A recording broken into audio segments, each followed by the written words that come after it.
Hi everyone, welcome to the Whiteleyverse with me, Connor Whiteley, for another daily short story.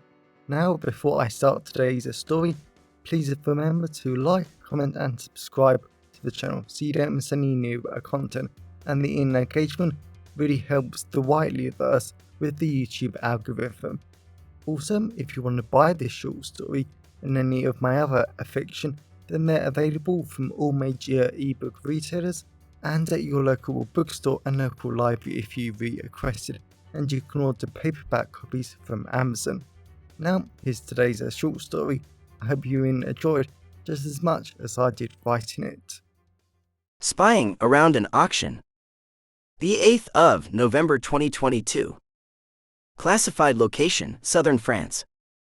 To MI6 Officer Scott Brody, there were exactly 3 things that classed a party as too posh, snobby, or silly for his liking, and with him being British, he only knew all too well how stupid some English parties could be. For a party to be too much for Scott, it had to involve miniature food, formal suits, and a live classical band that played such classical music that not even operas would dare to play it. This event had all those 3 things perfectly. Scott leant against the dark brown oak railing on the upper level of a great chamber inside a very wonderful castle in the south of France. The floor Scott was standing on was a massive circle that didn't jet off into any rooms or serve any practical function. It was just an upper floor to allow guests to look down on the guests below them. That was another definition of poshness or even pompousness to Scott. He really enjoyed the amazingly soft red carpet under his feet that was bouncy to walk on, the bright white walls with classical French paintings done by artists he had never heard of was pretty to look at, and even French waiters walking round with champagne's flutes were very hot. But Scott couldn't really focus on any of that, and he seriously wanted to focus on the hot French waiters because the French definitely knew how to produce gorgeous men. Instead, Scott had to focus down on the floor below him. To call it was a floor was a massive understatement because the chamber, that was probably a better word, was an immense red-carpeted dance floor where tons of hot French, Spanish, and Chilean men were dancing with their wives as they both groped each other in their dresses and suits. There was one particular Spanish man in the middle of the dance floor, gently dancing with his wife, wearing a particularly lovely dark blue suit that Scott really wouldn't have minded dancing with. He was so gorgeous. Scott forced himself to look away as the classical band playing from their raised platform on the far side of the chamber got a little louder as they finished up their latest song. Everyone clapped, and the band immediately started into another song that Scott hadn't heard of before. The entire castle smelt amazing with hints of freshly roasted pork, frogs that really did taste like chicken, and freshly poured champagne. It was a symphony of pleasure for the senses, and Scott just knew he was going to enjoy this mission. When MI6 had first asked him to come to southern France, he had to admit he was a little unsure because as much as he honestly loved the French and their men, he wasn't sure if he was comfortable running an op on French soil. He normally worked in Eastern Europe, working against the Russians, Polish, and criminal gangs. Working so close to home was new for him. As Scott focused on all the men and women walking about him on the upper floor and down in the chamber below, they all screamed money, power, and corruption, and this really was exactly where Scott loved to be. There was meant to be an auction tonight for a number of illegal items, like slaves, U.S. intelligence, top-secret codes, and more, but Scott was only interested in one of the items. Someone was selling information on where MI6 a most wanted fugitive was located. That was the information he needed, and ever since he had learnt that, Scott hadn't been at all surprised when MI6 had said to forget about the rest, as they tipped off the French Directorate General for Internal Security, so no doubt there would be a raid later on. Scott hoped to be done by then. MI6 a most wanted fugitive was a woman by the name of Sarah McKinnon, a former MI6 officer turned international assassin responsible for assassinations on all 6 continents, killing entire squads of British troops in the Middle East, and assassinating a Spanish prime minister only 3 months ago. Sarah had to be found no matter what, and Scott really wanted to kill her himself, but that wasn't the mission just yet. As the entire live band got even louder, as they were about to finish their song, Scott was really looking forward to this event, and he hoped the auction would start soon, because tonight was going to be extremely fun, exciting, and with all the hot men here, Scott really wanted to have some adult fun too. The 8th of November 2022. Classified location, Southern France. Australian Secret Intelligence Service, ASIS, Officer Adamo Blackman had always found Europe a funny place, filled with strange countries, strange people, and extremely strange politics. And this entire castle, with all the hot men and women walking around, only seemed to prove his point even more. Adamo had always grown up in Australia, and that was the home he loved and treasured with all his heart, even if his slightly homophobic country didn't always care about him. But at the end of the day, he was always going to do whatever it took to protect Australia and its interests. Adamo sat on a very old brown wooden chair that was probably from the 1800s, like the rest of the ancient tables and chairs and art on the bright white walls that surrounded him, as Adamo focused on the dance floor a few meters from him. He had to admit the chamber or dance floor, or whatever the pompous French owners of this castle wanted to call it, was actually very nice. There were little stylish details on the walls, ceiling, and everywhere that added such texture and depth to what would be a very dull chamber without it. That was what Adamo really liked about Europe. They definitely knew how to make things interesting, and now Adamo understood why all the top artists came from here. And an added bonus was definitely all the hot French, Spanish, and even Chilean men that were walking around in their expensive posh suits.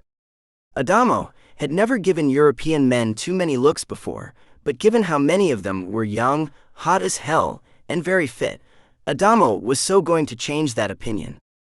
Adamo watched a youngish gay couple, clearly French, walk around pompously with their fingers wrapped round each other, and no one seemed to care.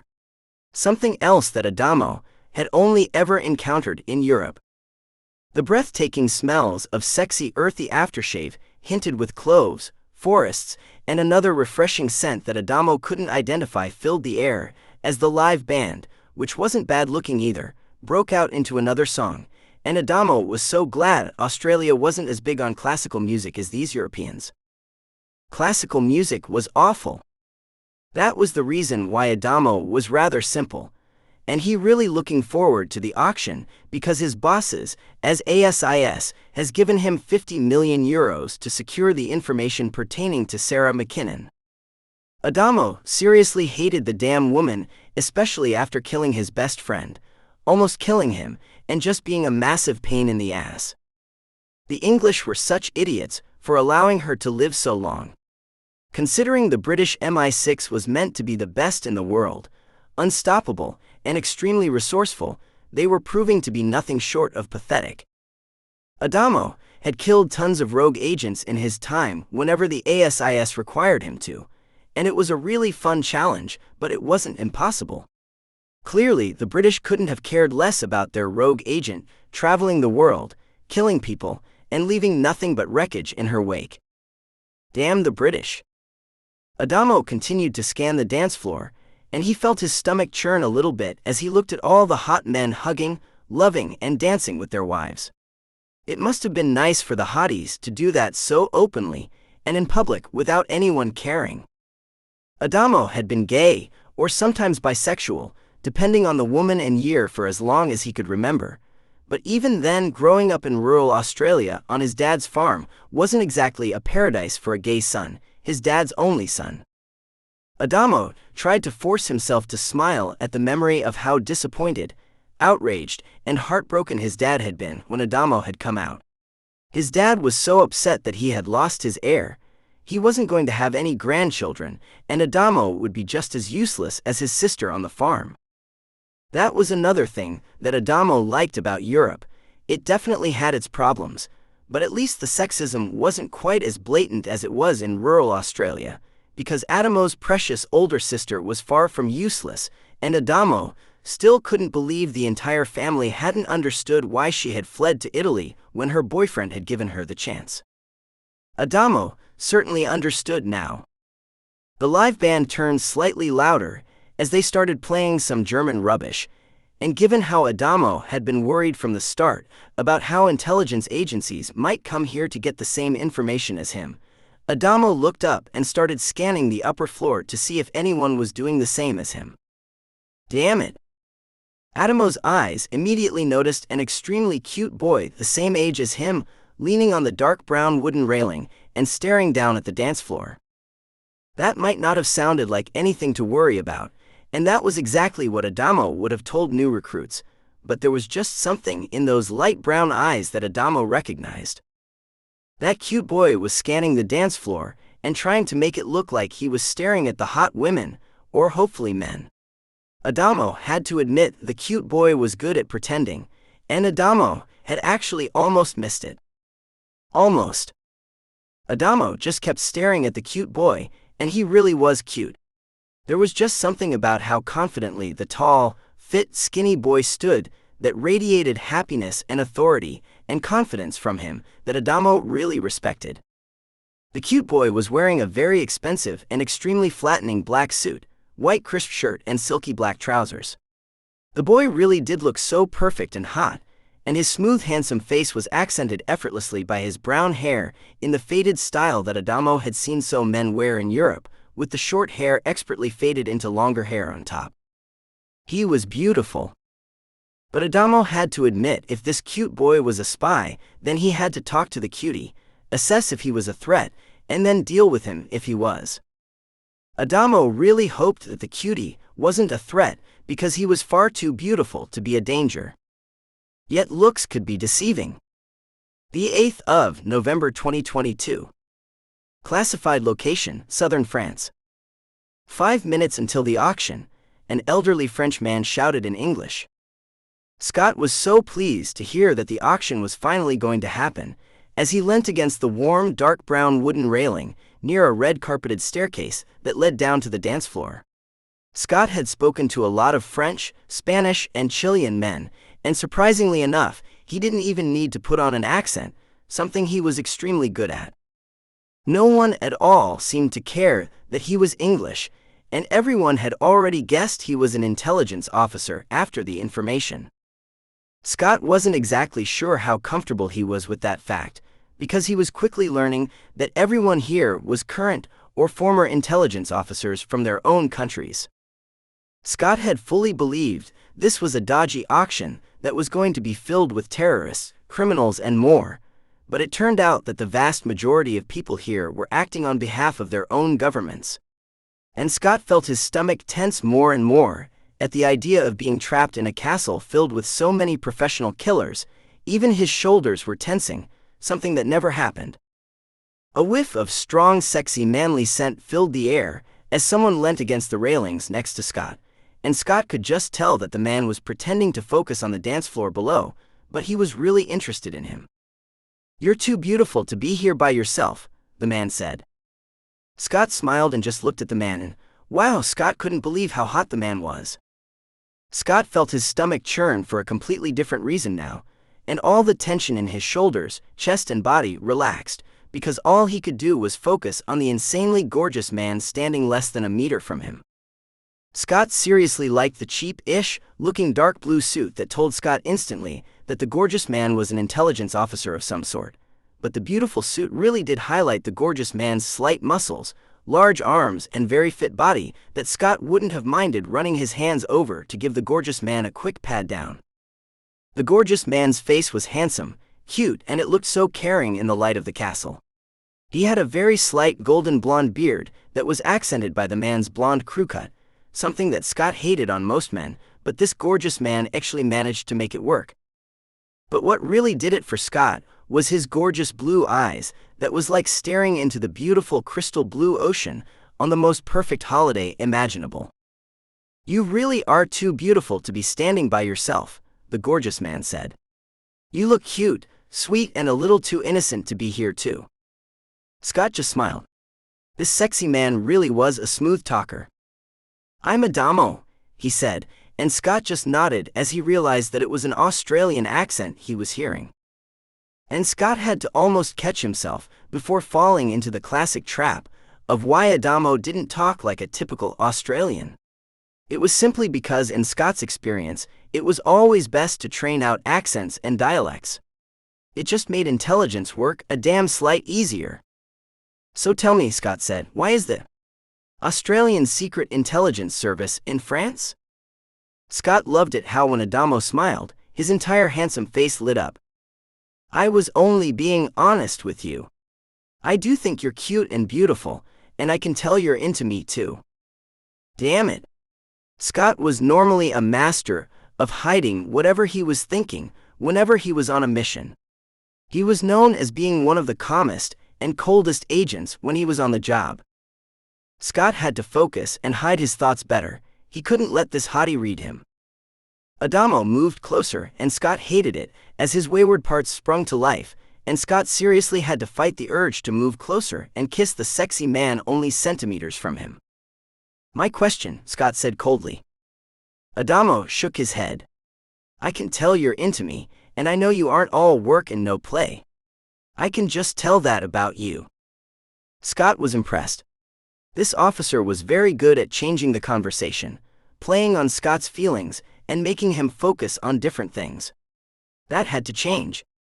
Did you realize that after Australia pulled out of that submarine deal in 2021 with France in exchange for AUKUS, the French haven't been very tolerant of the ASIS? Scott asked. That made the hot smile on Adamo's face melt away slightly. I am aware of that.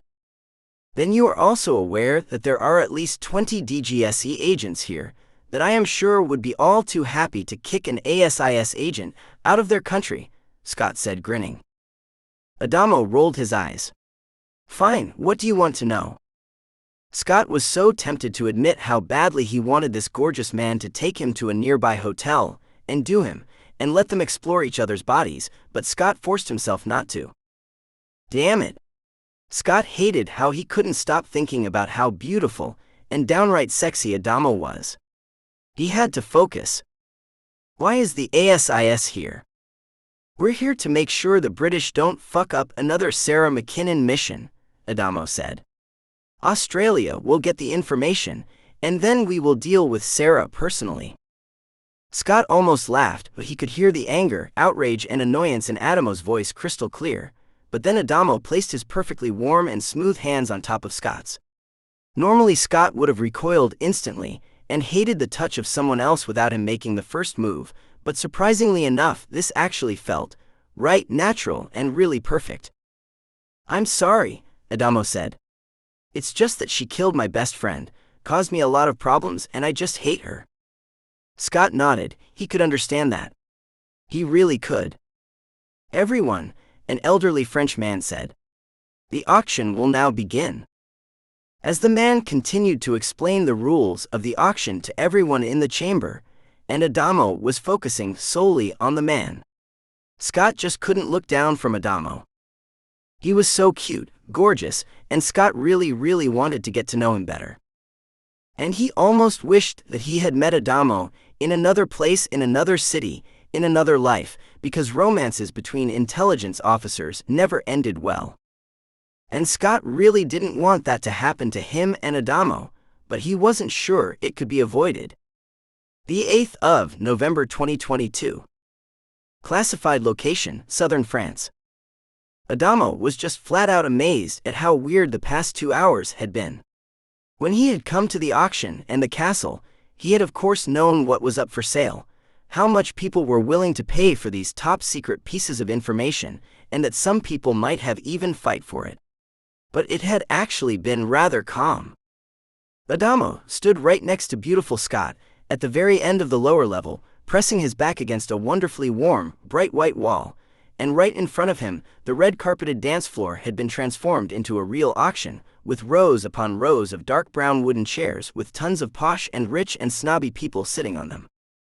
Adamo had been really impressed with Scott throughout all of it, and he had actually learnt a lot about European relations and what each government was after, and why it wasn't surprising who bided on what item. And Adamo had already spent 5 million of his euros on some classified Australian documents that detailed out where Australia's brand new nuclear submarines were repaired, something that not even the British or Americans knew. And now the item we have all been waiting for, the elderly French man said, who was standing at the front holding a thick folder. Adamo leant forward slightly, as everyone in the entire chamber fell silent, as everyone just wanted confirmation that it contained the location of Sarah McKinnon. But the silence concerned Adamo a lot more than he ever wanted to admit. He had no idea that there were so many people interested in the item, and clearly, this was going to get very expensive very quickly. And as beautiful, sexy and hot as Scott was, he couldn't allow the British to get the information. "I take it we're bidding against each other," Scott said with an evil grin. But as Adamo looked into Scott's amazing light brown eyes with little flecks of whiskey thrown in to make them even more beautiful, Adamo could just tell there was sort of hurt in his voice. And Adamo didn't want to bid against him either. Adamo seriously liked Scott, and the past 2 hours had been wonderful, as they had talked, laughed, and made fun of each other's countries, respectfully of course, and it had even been magical. But a job was a job, and sadly Adamo had to bid against Scott and stop the British from getting the information. "You really are beautiful," Adamo said, looking at the floor. Scott hissed a little, and clearly wasn't impressed, and a non-intelligence officer might have wondered why Scott didn't just avoid bidding altogether so Adamo could have it. But Adamo knew that MI6 never would have allowed that. Both of their careers and governments had put them in an impossible position. "Let's start the bidding at 2 million euros, the auctioneer said. 10 million, a Spanish woman said. 20 million, a Chilean man said. Adamo really wasn't liking this at all. These prices were rising way too quickly for his liking. 30 million, Scott said coldly. The bid slammed into Adamo's ears like a hammer blow, and Adamo was almost annoyed at himself for feeling like this in a way. He had been nothing but flirty, chatty, and vulnerable all evening around Scott, something he never ever normally did. 31 million, Adamo said. Everyone laughed, and Adamo instantly realized how poor he looked by only increasing it by 1 million. 45 million, Adamo said. Everyone went silent, and Adamo looked at Scott and tried to smile. Scott weakly smiled back.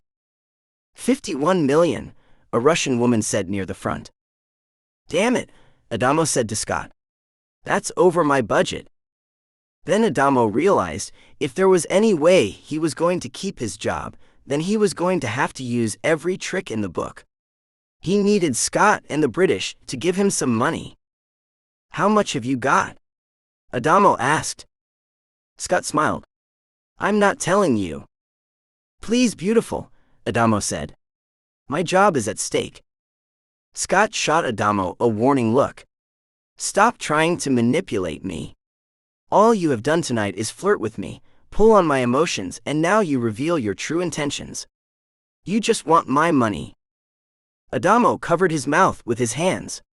He had no idea that was how he was coming across. He hadn't meant it in the slightest. 55 million, a Spanish man shouted. Adamo really smiled at Scott. Please, Scott. I'm trying to not do anything to you, and we need to put our governments aside or we will lose this auction. Adamo could see Scott was working through his options in his head. Fine. But we don't open the folder until our bosses agree the takedown is a joint op. Done, Adamo said. 55 million, the auctioneer said. Going once. Going twice. 60 million euros. Scott shouted. Everyone gasped, and everyone started shaking their heads. Sold to the British man at the back.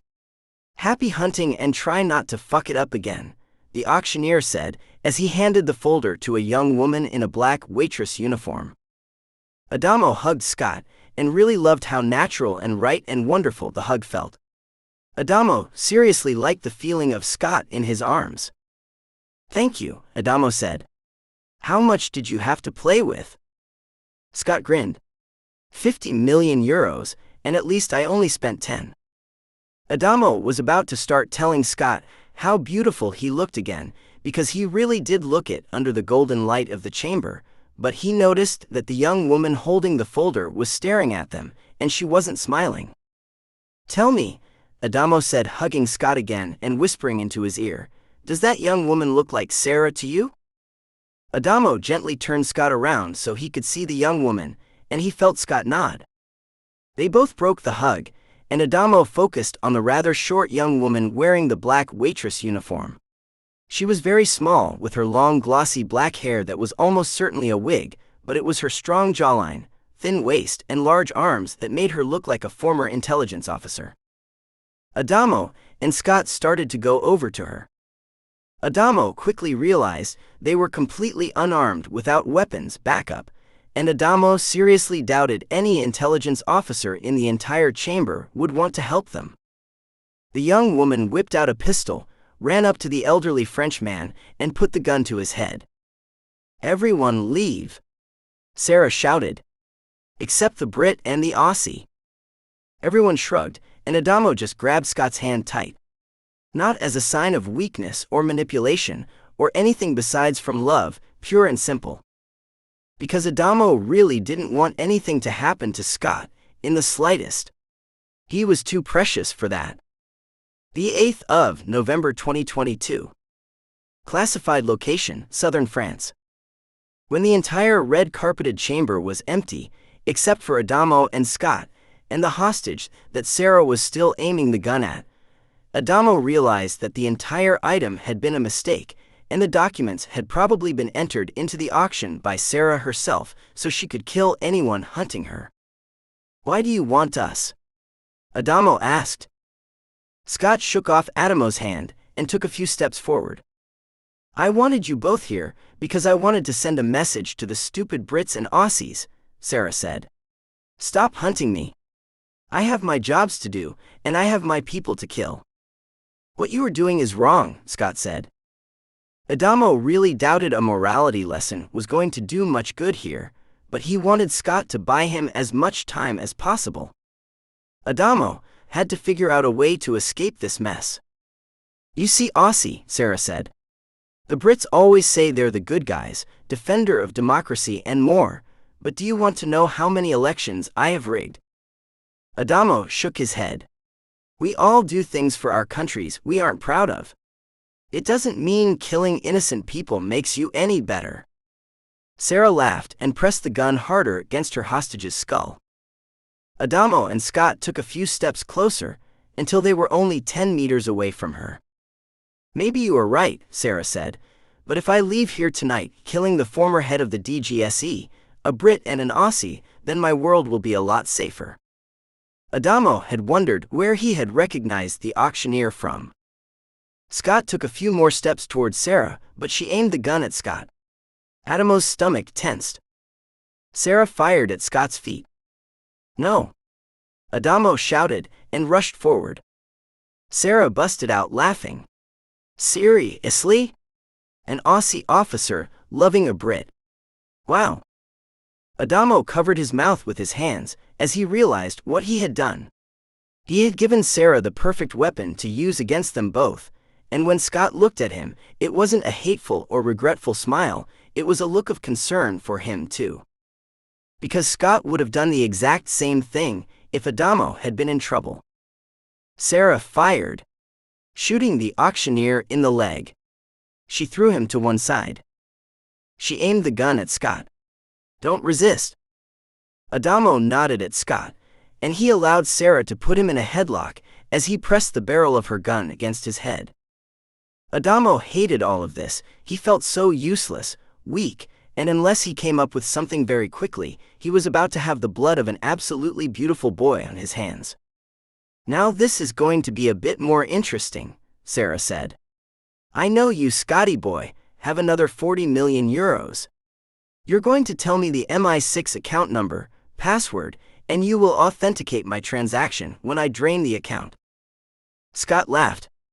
"Never." Sarah hissed. She aimed the gun at Adamo. "Fine then. Do it or he dies."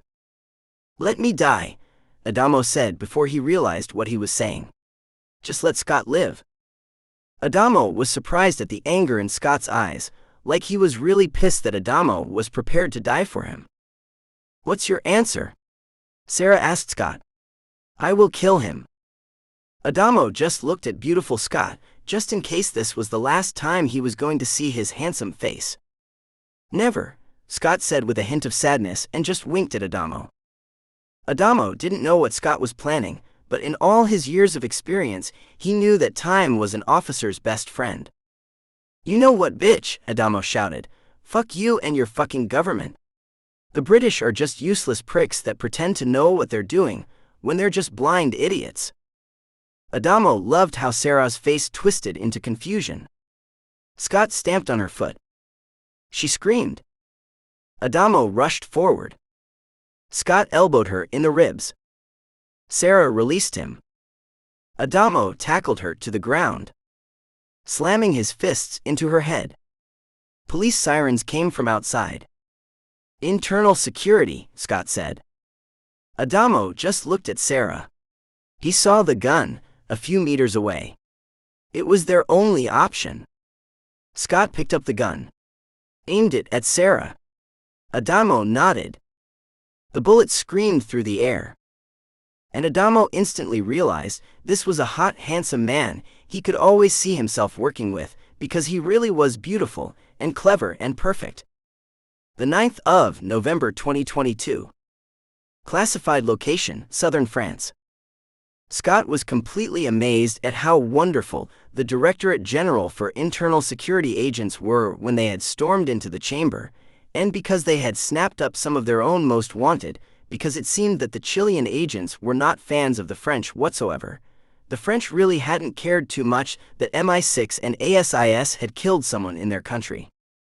Scott was more than glad about that, because the last thing he had wanted to do was had to fight the French and risk gorgeous Adamo getting hurt in the process. But Adamo really was an amazing man for what he had been willing to do to make sure he had lived. Scott and Adamo stood in a very large field in the south of France, with thick, wonderful grass coming up to their ankles, a cool breeze blowing between them and messing up their hair, and the pitch darkness of the field was illuminated slightly by the dazzling lights of a nearby French city. France really was a beautiful country. Even the air smelt perfectly refreshing with the tangy, refreshing hints of autumn, and Scott was slowly realizing that he didn't actually want MI6 to come and pick him up from the extraction point. All Scott really wanted to do was spend just a little more time with the gorgeous boy he was starting to fall for.